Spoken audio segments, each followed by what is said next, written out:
it seems like there's not a lot of property left. Like I'm thinking about making a donation, and I want my name on something or my daughter's name on something. Did you any go ideas? to Syracuse? No, I mean, you want your you want your name on. You do not want your daughter's name on anything. Yeah, I want my name on it. So how do we make this happen? I have a great parenting question for Stugotz, but I don't know if we're running late. The parenting question I've always wondered is this: running late? We're on the air. We're on the air. Yes. Yeah. All of it. Running late, yes, of course. He snookered you in by finding out all your personal details about how you donate. So go ahead and ask the question, please. He offered those up to me, just so you know. Yes. You weren't even in the room, That's Dan. right. Well, when I heard you giving personal details we could air, I came running in. It's the old bait and switch, Nick. You were saying? Dan, you were asking? Dan, you can't even say you're not a journalist anymore, because I saw your cherubic face in my print edition of the Miami Herald just the other day that I've delivered to my palatial estate here in New York City. And don't you as a journalist have to say, I'm recording, just so you know we're on the air? Aren't there some rules and regulations, or did those go out the window? I'm just curious. There were rules and regulations in this business, and then people showed up who bet $2,000 on an under and admitted on the air, and all of a sudden the rules all changed. Nick, you and I showed up. The rules changed. Okay. How many papers are you getting delivered to your house? That has greatly helped me, though. Betting on the games is the only reason I'm the one national media member that knew the Miami Heat were good. I'm the only, because you know what? You know who's watching Miami Heat regulars? Tom, I believe I was not excluding you in that. I saw you give me a little squirt, wince. I'm just talking about the general sports talker guys that none of them think the Heat are any good. It's because they're not watching Heat Raptors on a February evening. Mm-hmm. But I've got a lot of money riding on a Heat Raptors game on a February evening. So I was aware that what this team could do. And I really need Jimmy Butler to get healthy, boys, or else I'm going to look like the one idiot that got this one wrong, because everyone else picked Boston. Mm-hmm. Chris, you were asking Nick Wright a question, and he steamrolled you. Well, he casually said that he gets the Miami Herald delivered to his house, and I'm just thinking, how many papers are you getting delivered to your house if you're getting the Miami Herald? The Miami Herald, the New York Times, the Palm Beach Post, because I really want to be locked into South Florida. You just want that Greg Cody column. Yeah, and I used to get the New Orleans Times Picayune, but they don't make a print edition anymore. It's a shame. So it's down to just 4. That's it. How does this work with you? Because I happen to think that your basketball analysis and analysis in general is very good, but you get dragged a lot. I think people conflate the idea of being able to correctly predict games with necessarily knowing what it is that you're talking about, and that can be hit or miss. So you, whenever Dallas, you went out there with a take nobody else had, which is that Dallas was going to play Poole off the court, and that you really believed in Dallas. Dallas was great the second half of the season, the same way Boston was great the second half of the season. But you were one of the few riding Dallas and the idea that they could beat Golden State. Yeah, I still am. Series over? I'm sorry. 3-1 deficit. 13 times it's happened. Golden State would never blow a 3-1 deficit. Oh, wait, we've seen it. Oh, Nick, it's not 3-1. It's 3-0. No, it's not. We don't have a time machine. So first of all, I'm still writing Dallas. Second of all, I will not take any gruff from any of my media compatriots that picked Phoenix over Dallas and now is taking a victory lap when they had Dallas in the waste bin of history a few weeks ago. Now, I did get some of these things wrong. The thing I'm really getting dragged for is I went on TV 2.5 years ago, the day of the Andrew Wiggins trade, and I said this cements the fact that Steph Curry will never make another NBA Finals, because I thought it was such a bad contract and I thought he was such a bad player. That has not aged well. So yeah, listen, you got to be, when you're in the take business, you got to be prepared for a few of them to implode on you. However, again, long series, a lot of time left, and I would posit that if Dallas wins Game 5, that there is an exponential amount of pressure on Golden State as you head back to Dallas. Wait, Nick, which one is it? Is it the Steph Curry is not going to make it to the NBA Finals because the Andrew Wiggins acquisition is so poorly conceived? Or is it that you were right that the Dallas Mavericks are going to win this series? Because both of those are in conflict. You're saying, I got the whole Steph Curry won't get to the finals wrong, but Dallas, you're saying Dallas is going to win this series. So which one is it? The Steph Curry's? No, what I was saying was what I got dragged for was after the third game of the series, when it was 3-0 Golden State and everyone was anointing the Warriors in the finals, And Wiggins, up to that point, some would argue was, the second best player in the series or for Golden State, Steph and Wiggins. I saw some people saying yesterday, should he have been conference finals MVP, that it was going to be a cavalcade of wrong. It was going to be not only was Steph going to make a finals, but he was going to make a finals because Andrew Wiggins played so well. And it was going to happen against a team that I picked to make the finals a few years ago. It was like a trifecta of wrongness that I was going to be beat over the head with, but I'm prepared for that. That's fine. It's still going to happen. You realize that, right? Well, but that's what's still going to he's happen? Out here. I mean, you're going to look bad when this is over. I don't want to get into that. That's fine. You can stay entrenched in your position. One of the dumbest things we do all the time, and I think Stephen A has made 7 different picks, is change your pick once you're entrenched, and then you get it wrong several different ways. But when it relates to Wiggins specifically, that team was so good before any of those people got there. And I saw them turn JaVale McGee. Including Durant. I saw that team turn JaVale McGee into a champion. I am of the belief that most people thought what you did about Wiggins, and that a lot of people could have gotten there and been Wiggins and Poole, because the fourth player on that team is going to have a lot of success.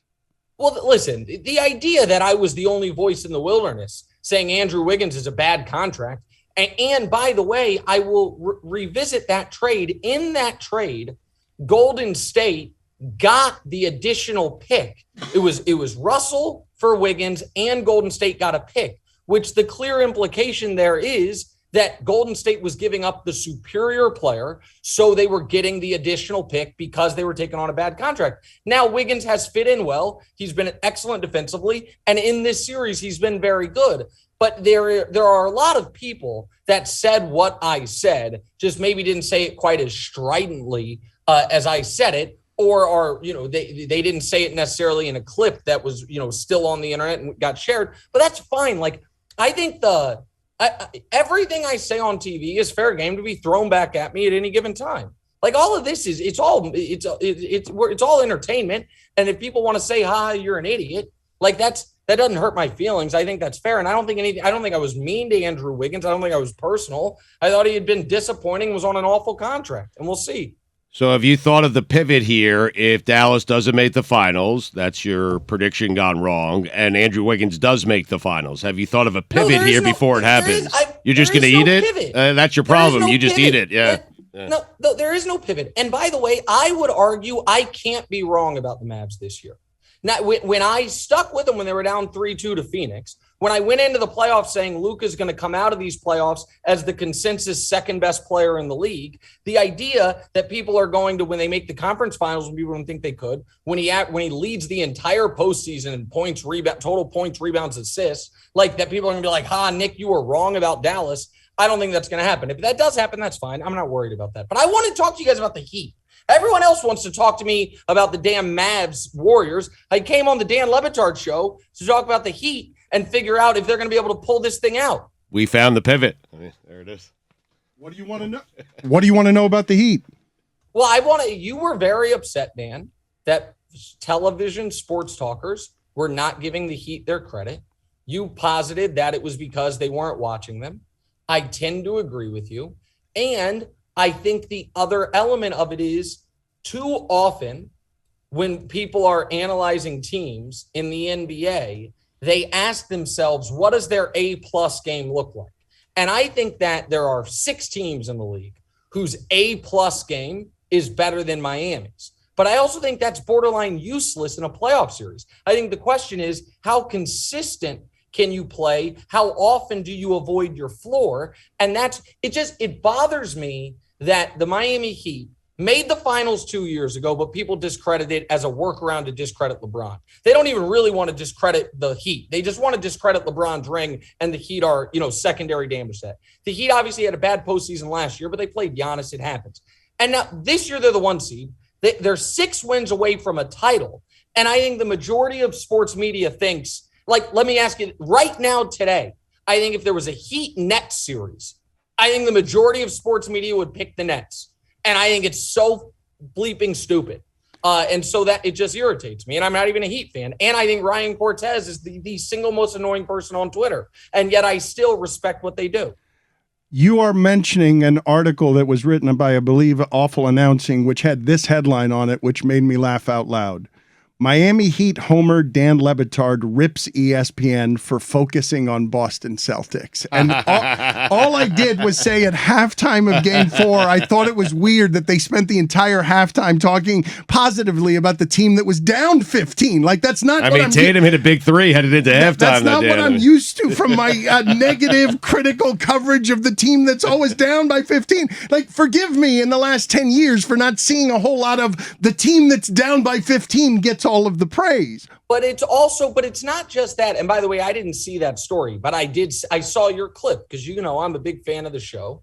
And so I saw what you had said. But the other element of it is prior to the last two games where he misses a half and then was clearly compromised in Game 4, the only player this postseason who had been better than Jimmy Butler was Luka. And I guess you could argue Giannis, but Giannis got knocked out. So the Jason Tatum love was deserved, but Jimmy Butler was averaging more points, the same rebounds, the same assists on more efficiency. Tom, you disagree? No, I was just going to jump in there and say I absolutely agree. Jimmy Butler has the best production of any player this postseason. The highest PER, the highest win shares, all the advanced metrics say Jimmy Butler has been the top performer in the playoffs this year. And I think if you did a poll of national media members about he'd be like sixth. Yeah.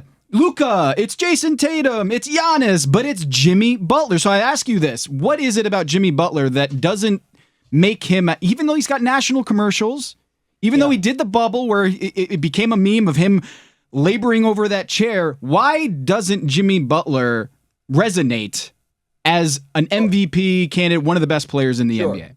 Well, he's not an MVP candidate because he's the bizarro James Harden or the bizarro Karl Malone, which is we are very used to the opposite of Jimmy Butler, a guy whose regular season numbers are top 3 in the league year in, year out, and then in the postseason gets 25 or 30% worse. We've seen it before. And Malone's regular season resume is that of, I don't know, one of the 5 greatest players ever, you could argue. However, nobody has him in their top 15 because in the postseason he got worse. Harden's in the same situation. Jimmy Butler's the opposite.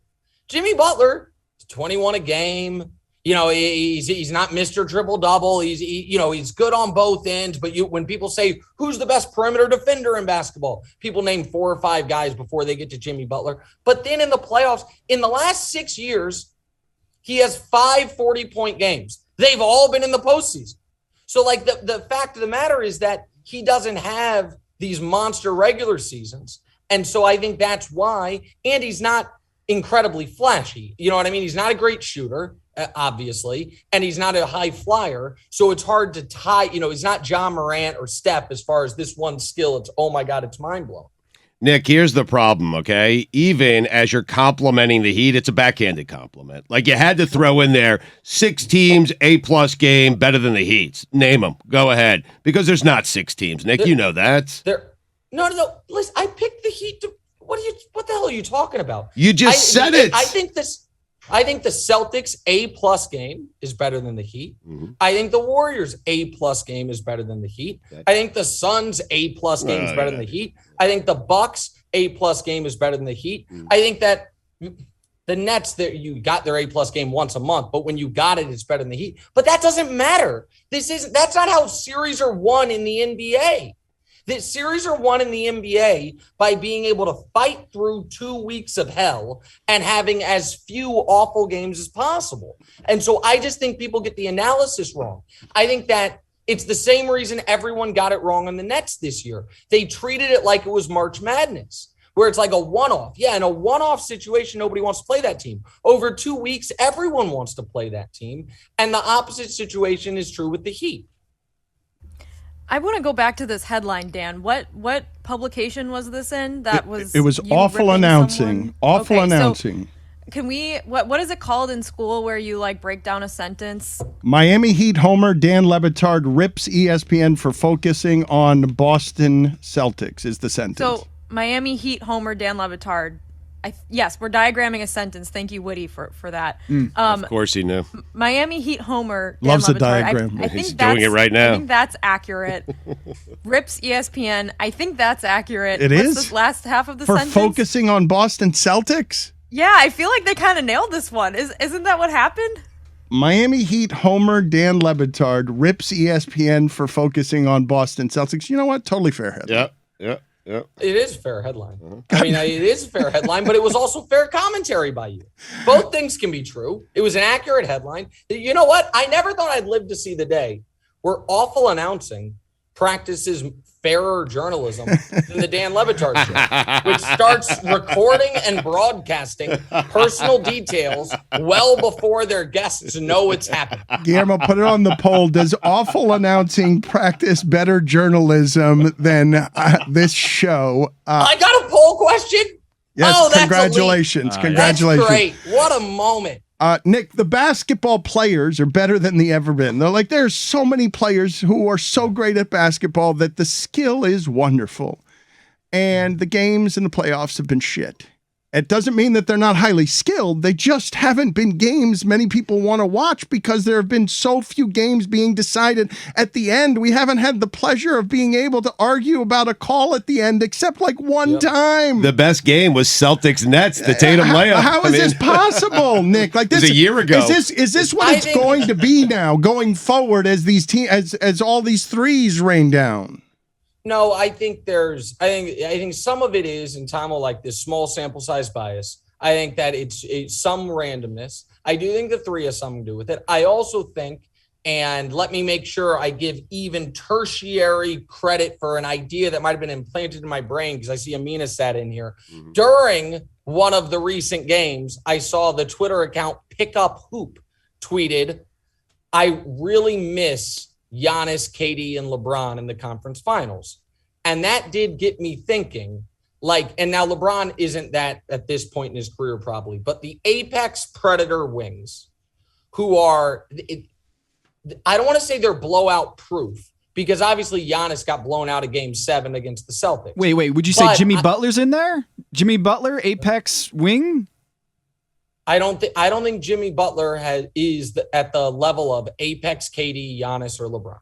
No, I don't, and you don't either, Tom. Well, I'm just trying to make sense of it because you picked the Miami Heat, and I'm just making sure where I did pick the Miami Heat. I don't think, maybe I'm wrong. I don't think they are playing in the series apex LeBron, KD, or Giannis. You could tell me, you're the numbers guy, but I don't think that's who's on the schedule. But as I was saying, I think those guys are not only less likely to get blown out, but if you have one of them on your team, you're less likely to let go of the rope. You're more likely to feel like, you know what, even down 15, we have a chance. And so I think that's part of it. I think it's a combination of all of it. And I think these teams are beat up. I think Cuban tweeted it yesterday, but I think he's right, that one of the side effects of the play-in is the slightly more condensed late in the postseason and no days off between travel and all that. Like, people can talk as much trash as they want on the bubble. One thing the bubble had going for it was the no travel whatsoever. It was guys as fresh as you can possibly be, and I think it led to a pretty high level of basketball. Yeah, and I think also the injuries play a part in this, right, Nick? Because when you're up by 20 in the second quarter, I think the other team is more willing to wave the white flag to get their guys some rest. And last night we saw it with Luka Doncic killing the Warriors, and Steve Kerr sitting there like, do I got to bring in Steph in here? I really don't want to bring in Steph here. I really want to get Draymond some rest. Stugotz a question about that? Stugotz, because you're probably the only person on the show that believes in basketball gods, right? Yep. You believe in the sports gods, as do I. Yes.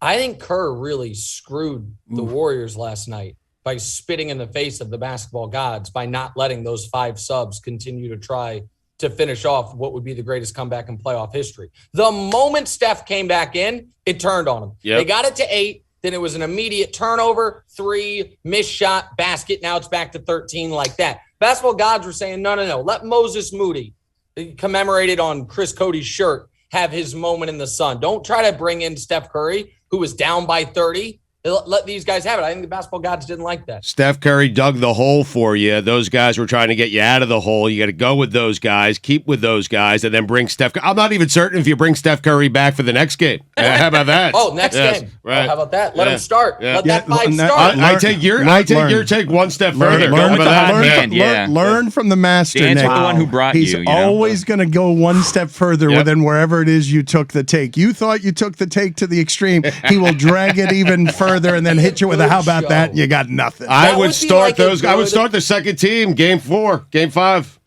That would be like a good drinking game if like once a month Stugotz and I just had like a take building contest where it's like who can just take the take to the You want to do it? We can do it right now. We're going to close out the segment that way. Remind me. Alcohol poisoning. I would trade Steph Curry right now. I mean, so he's not even an option. I don't think you can win this You don't game. even have to look at him. But who would want him? I don't know. Who cares? Just trade him. Just get him out of there. Nick just beat you. You can't get you. Then you cut him. I mean, there you go. You cut him. That's it. Who would That was one move. You cut him. You just went from trade him to cut him. Who cares? You eat the salary, you cut him, and you go with the new guys. I mean, that's what you do. If you want to win. If he's interested in winning. I mean, We started this game too late. We need a new take to start with, and then that's see what I was where going to it say. grows We have from. to start on exactly. like all right, let's Yes, do that. Check out the new podcast, What's Right with Nick Wright. He does it with his son, and it is a moving experience for him. I've admired Nick for a long time for a lot of different reasons. For his theft? We're going to not for his theft and not for his general. I don't do it with my dad, Amin. I do it with my son. There is a difference there, sir. It's the second best father-son podcast on the market. Jessica, how about that?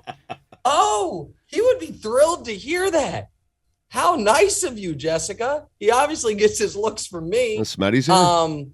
But go ahead. What are we starting? Well, we will get to whatever the takes are here. I will allow the room to craft whatever it is they want to present to you at the end of this segment. I think Nick was saying, and I don't disagree, that these things just need to happen organically. If you guys want to come up with one, that's fine. But I think Nick was aiming for something organic. They can come up with one. They can just come up with like a topic, and then we'll just build. You just got to get going. Like, just get me rolling, okay? Like, I had the Suns not making it to the finals, and then I took it one step further, and I was worried about it and said they wouldn't make it to the Western Conference Finals, okay? Now, I got lucky there. Every now and then you get lucky. But this is going to be fun, Nick, because I will take a take to places you've never thought of. I mean... Okay.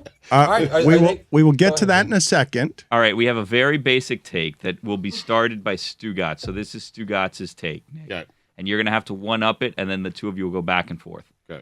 Mm-hmm. The start of the take is, I'm not sure this is Tom Brady's last season. I know this is not Tom Brady's last season. Forget about whether I'm sure or not. This is not Tom Brady's last season. And I will tell you what, Nick, next season, also not Tom Brady's next season. 3 seasons from now, it will not be Tom Brady's last season. No, it's better when it's you can't put pressure on it. He needs it to be. Nick Wright has been in front of a camera for a long time. You ask him to tape in a second, he will tape. You can't put the acting pressure on this. But Stugotz, you need to give yourself room to grow also, because you're just playing the game against yourself. I'm trying to give him room not to grow. I mean, boxing him out. Stu, finish what you were saying. Yes. This is going to be like improv comedy. It's going to branch off other places. So you were saying that he's going to play, I think you were saying he's going to play at least 3 more. He's going to play at least 5 more. How about that? In fact, I would say I'm not even certain this is Tom Brady, the 20s here, his final decade. He might play into the 2030s. See? How about he's just getting started. Listen, the last time Le Batard said he was done, since that time he has put together 2 more NFL Hall of Fame careers. So I have him playing next season for the Bucs, the season after that for the Dolphins, 5 seasons with the Dolphins, and then I think he finally goes and scratches that itch and goes to San Francisco. How about that, Nick? See,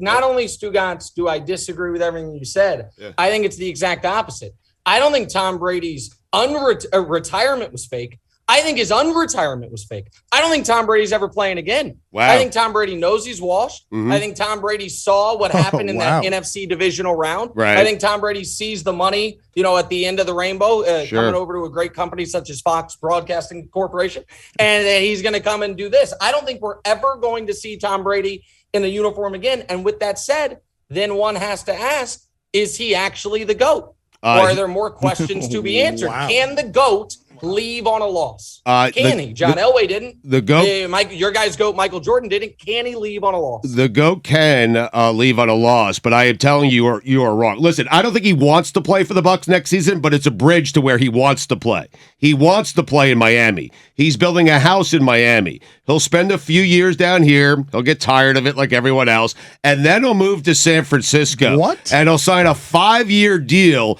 with the San Francisco 49ers. He'll bring it full circle in the 30s, okay, to New England and finish up with Belichick, who will still be coaching by then. And then, Nick, I'm telling you right now, he plays baseball. How about that? Wow. In his 60s. See, here's the thing, Stugotz. Put it past him, I dare you. The problem is this, man. I don't know if you saw it. We saw Tom Brady taking some hacks yesterday. A little left-handed swing with Gronk shagging foul balls. That guy, not only do I think when you really put a microscope to it, is the football career a touch overrated? I mean, how lucky can a guy get? How many cheating scandals can he have? How many sham retirements? How many of these things? But also, I mean, the guy couldn't make solid contact. They say he was drafted to play Major League Baseball. Where? What, not in this country. Montreal Expos, maybe at best. You go ahead with baseball being this desperate for attention. You go ahead and tell me the team, even as lousy as he is, okay? You go ahead and tell me the team that would not sign Tom Brady tomorrow. You think Stevie Cohen, the Mets, is not going to sign Tom Brady to pitch every 5th day? What are you out of your mind? They signed Tebow. I mean, get out of here. And then he runs for president, okay? At least Tebow was a winner. I mean, check career winning percentages, buddy. I mean, what are you talking about? I mean, you signed Tebow. Tebow was a winner at Florida. How many national championships did Tom Brady win? Because I think Tebow's got a couple of them. How many statues outside of his college does Tom Brady have? Because I think Tebow's got one, my friend. And Tim Tebow, additionally, already proved he was a great broadcaster. We'll yet to see that about Tom Brady. I don't know if you saw his analysis. Spot on every time. Yep. And Tim Tebow did it for multiple organizations, more than just 2. Tim Tebow suited up for 3 or 4 organizations, plus baseball. Right. So don't listen. If we're going to talk about great athletes, don't put Tom Brady in the same breath as Tim Tebow, the greatest college player of all time. What percentage of time on television are you doing a take that is just that you don't believe in at all? That is just 99.9% of the time for me. No, so it's never at all a hugely exaggerated form of your position. No.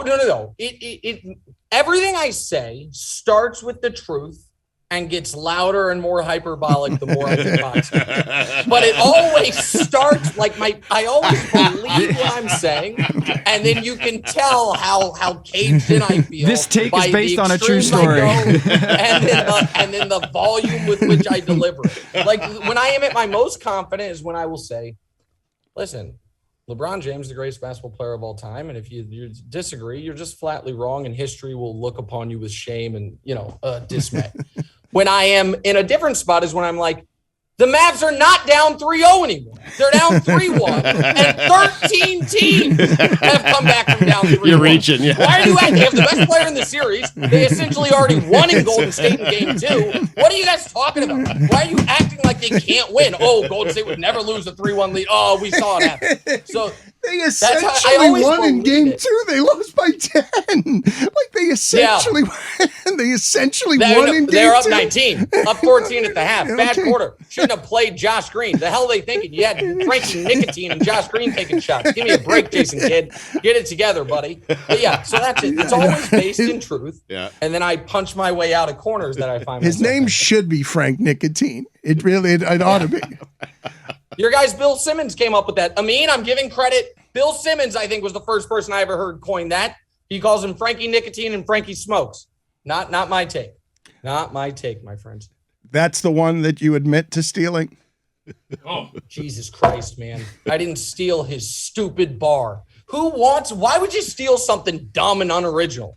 Unoriginal? You got a lot of nerve using the term unoriginal to describe anybody, sir. Listen, all I know is that right now when people think of an exclusive basketball that's right. collection. Yeah, can't even get it out. I choked up. Yep. Is that it? Was that my tell? Coffee went down the wrong pipe. This is my moment on the witness stand. Jimmy Butler, 5 40-point games in the postseason, 0 in the regular season. Where'd you get that stat? Basketball Reference? I don't think so. Stole it from you? What do you mean you don't think so? Yeah, I tweeted it out, and as soon as I tweeted it out, ESPN runs it, and Nick Wright's parroting it. Okay, I found it on Basketball Reference. Wow. It went viral, Nick. Okay, I will bet you that I did it on television before you tweeted it out. How about that, my friend? How about that? As it's happening, you were on TV as it's happening? I said it when he got his fourth, my friend. So when he got his fourth, I said that, look up the clips. Look it up. I'm not going to be accused of theft by either corner of this screen. By Tom Haberstroh or Amin El-Hassan. Here are the people I have stolen from in relation to Dan Le Batard's production. I have stolen from Chris Cody's father many a time. Good. I have stolen from Stugotz in some ways. I deliver some things. And there's one line Stugotz uses quite a bit, which is, how about look it up. Like you just say something and then you throw in a, how about that? Yeah, you have to. Look it up. Yep. And I also have taken heady play. I like that line. It's a line. You're welcome to it. Acknowledged it. Mm-hmm. And I have stolen the way I interview people from Dan Le Batard, and it's the first thing I ever told him, that I studied Dan Le Batard's interview tactics because I thought back when he was a true journalist, not whatever the hell he is now, that he was the best interviewer in the business. I've never stolen from Tom. You know when I'll steal from Tom? When I try to make the case that Marcus Smart's the sixth best defender on the Celtics. That's when you know I'll stole from you, when you're like, that sounds pretty Did you see dumb, what happened? Whatever. Did you see what happened when he was off the floor in Game 4? Yeah, I did. Did you see what happened when he was off floor in Game 1? I think Jimmy Butler had one of those 40-point games. You love so much, my friend. But yeah, Derek White's a better defender. Oh yeah, that passes the smell test. Yeah, Derek White's a better defender than Marcus Smart. I love the idea that someone say, I robbed the bank on Fifth Avenue. I robbed the bank on 31st Street. I robbed the bank on Ditmars Boulevard.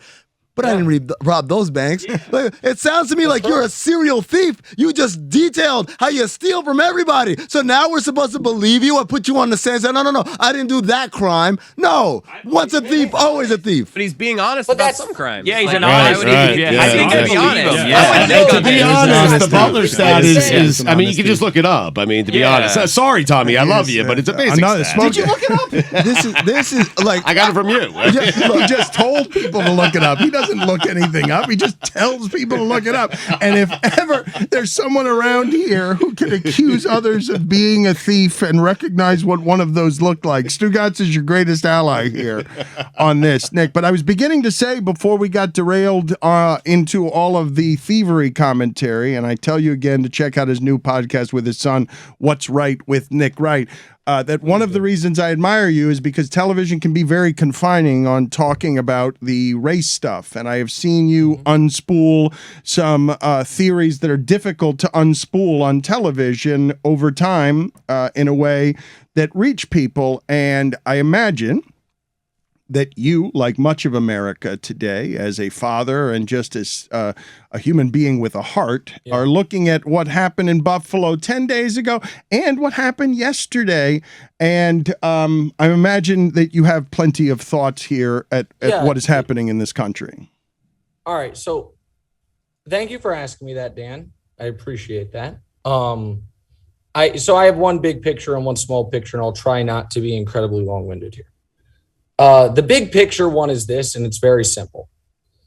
I find the what I would call the Second Amendment fetishists to be totally disingenuous. Because if they truly believed that this is about protecting us from a tyrannical government, then these would be the people that are the loudest and most ardent critics of agents of the government using their force against their fellow Americans via police shootings. But instead, it's the exact opposite. It's the people who are most ardent. We must have our weaponry in order to protect us from the government. Well, what government are you talking about? Because as powerful as an AR-15 is, nobody actually thinks if the federal government sends in the military to your town, you got a shot. They got stealth jets and nukes. So what you're actually talking about is, where could your arms help you? If the cops in your local town, I guess, try to take it over, okay, I'll listen to you there. But those people are typically, not always, but typically the biggest back the blue, thin blue line. You should have complied. I don't care if you were unarmed, still you might have had a wrench or a screwdriver. So at its face, that part falls apart immediately. If you find me someone who is an ardent critic of police shootings And they say that's why we need our guns, is because then at least there's some intellectual consistency. So in the big picture, I find it outrageous. On the small picture, Dan, it's fucking impossible, man. 10 years ago, when Sandy Hook happened, my older daughter was the same age as those kids. And I went to her school and I picked her up. And as soon as I got her, I started to cry. She's like, what? She'd never seen me cry. She's like, what's wrong? And do I explain it to her? I don't know. I don't even remember exactly what I said. And now yesterday, my youngest daughter is the exact age of these kids. And it feels like as a country, we have failed so epically in that I live in New York City. We have spent for 20 years an unbelievable amount of money and resources and time on fighting a foreign terror threat. I've never one day in the 6 years I've lived here felt afraid that something's going to happen to me from a foreign terrorist. Now, maybe that means the fight's been successful, but I've never. But ultimately what terrorism is making you afraid in your day-to-day life, at least to me. And over the last decade, I've become slightly afraid every time I go to a movie theater. I have become afraid at intermittent times dropping my kids off at school. And all of a sudden it's like, hey, grocery stores too, add that to the list. If that isn't all of us as Americans living under a state of self-imposed terror, then I don't know what is. And it's impossible. And it feels like I've failed, my kids, and I don't know what to do. And the whole thing, like I understand all lives are valuable. I understand that, but I gasped yesterday when I saw the thing that it was kids. Like with children, it just feels even more unfair. And I know you guys were touched, particularly Stugotz with Parkland, and that was kids too. And it feels like this is, I read today that the number one cause of death of young people is no longer car accidents, it's firearms. And I know a lot of that's suicide, which is, tragic in and of itself, but it just seems impossible. And it seems utterly irrevocably broken.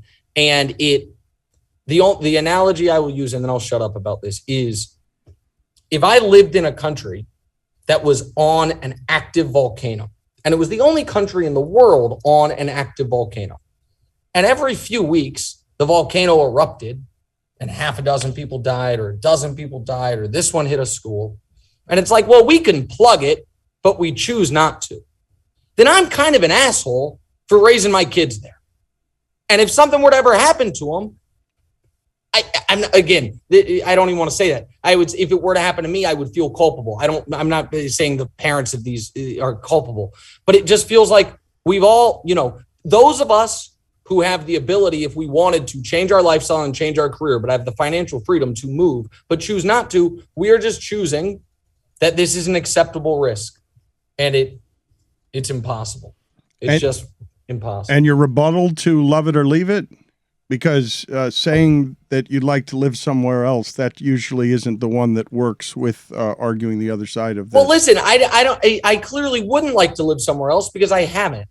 But the idea that you can't appreciate the good things about a person, a workplace, a sports team, a spouse, or a country, and not yearn for improvement is the dumbest shit ever.